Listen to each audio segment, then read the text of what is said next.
دجال جو ہے نا یہ نکلا ہی عربک اس کا جو روٹ ہے وہ دجل کا ہے. دجل کا مطلب ہے فریب کرنا, اور وہ بھی لٹرلی آپ دیکھیں تو جب عربوں کے ہاں اونٹوں کو کوئی بیماری لگ جاتی تھی نا جس میں ان کی کھال اتر جاتی ہے ساری, تو کیا کرتے تھے ان کے اوپر یا تو وہ ٹار مل دیتے تھے تاکہ پتہ نہ چلے کہ یہ کوئی بیمار جانور ہے, یا پھر اس کے اوپر ایک کپڑا سا چڑھا دیتے تھے جس پہ بہت زیادہ ایمبرائڈری ہوئی ہوتی تھی اور شیشے کا کام ہوا تھا, تو لگتا تھا کہ بڑا کوئی میجسٹک قسم کا رائل قسم کا اونٹ آ رہا ہے. لیکن آپ اس کو ذرا بے نقاب کریں تو اندر سے ایک بالکل بیمار اور یعنی بالکل مرنے کی حالت والا اونٹ ہوتا تھا. تو یہ کیا ہے, فراڈ ہے. تو بیسیکلی دجال جو ہے, دجال کے اندر نا مبالغہ پا جاتا ہے. دجال بہت زیادہ فراڈ کرنے والا, دجل اور دجال بہت زیادہ فراڈ کرنے والا, بہت زیادہ دھوکہ دینے والا.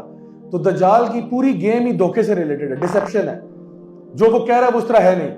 وہ عیسائی یعنی جو عیسیٰ علیہ السلام ہونے کا دعویٰ کر رہا ہے جھوٹ, وہ خدا ہونے کا دعویٰ کر رہا ہے وہ بھی جھوٹ, وہ پرومس کر رہا ہے میں تمہیں یہ دوں گا وہ یہ نہیں دے رہا. تو جو بھی وہ کر رہا ہے وہ ایک بچے کے ماں باپ کو زندہ کر کے لے آئے گا, لیکن وہ بھی جھوٹ ہوگا. وہ بھی یعنی علماء بیان کرتے ہیں کہ وہ شیاطین کو استعمال کرے گا کہ وہ اس کے ماں باپ کا روپ دھار کے آ جائے. تو ان کے ساتھ فراڈ کرے گا کہ میں تو جو ہے نا زندہ یعنی مرے ہوئے کو زندہ کر دیتا ہوں, زندہ کو مار دیتا ہوں.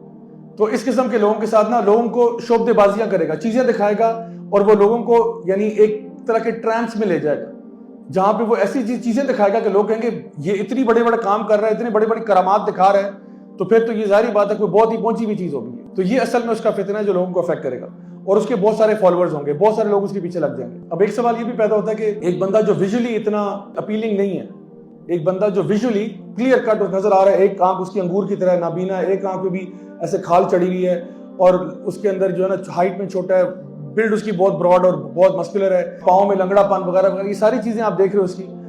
تو انسان سوچ سکتا ہے کہ بھئی لوگ کتنے بے وقوف ہیں اس کو فالو کرنا شروع کرتے ہیں.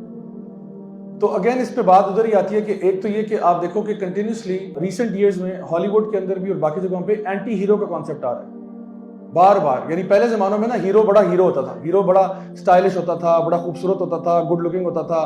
اب جو ہیرو آ رہے ہیں نا وہ ایسے آ رہے ہیں جو کہ وہ ولن بھی ہے لیکن ہیرو بھی ہے. ایسے کیریکٹرز آ رہے ہیں جو ایکچولی ولنس کیریکٹرز ہیں, ان کو ہیرو بنا کے پیش کر رہے ہیں. ہالی ووڈ فلموں پہ فلمیں نکال رہے ہیں ان کے اوپر. مجھے ایک پوری لسٹ بھیجی ایک بردر کو, میں نے کہا مجھے آپ ریسرچ کر کے بتائیں.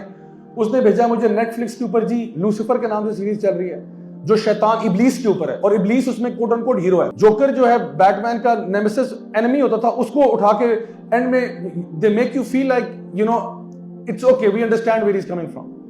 یعنی ہر ولن کو انہوں نے ہیرو بنا کے پیش کر دیا. تو آپ کو تو مینٹلی کنڈیشن کیا ہوا, you are just ready to accept دجال رائٹ ناؤ.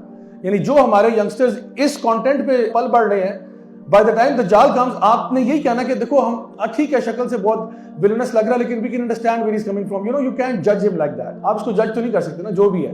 تو اس قسم کی فیلنگ کریٹ کر, تو لوگ فالوورز تو بن جائیں گے اس کے. اور ویسے بھی جب لوگ مفاد کی بات آتی ہے تو کوئی کسی کی شکل صورت نہیں دیکھ رہا ہوتا, لوگ سمپلی جا کے ان کے ساتھ اپنے آپ کو الائے کر دیتے ہیں, لوگ اپنا فائدہ دیکھتے ہیں.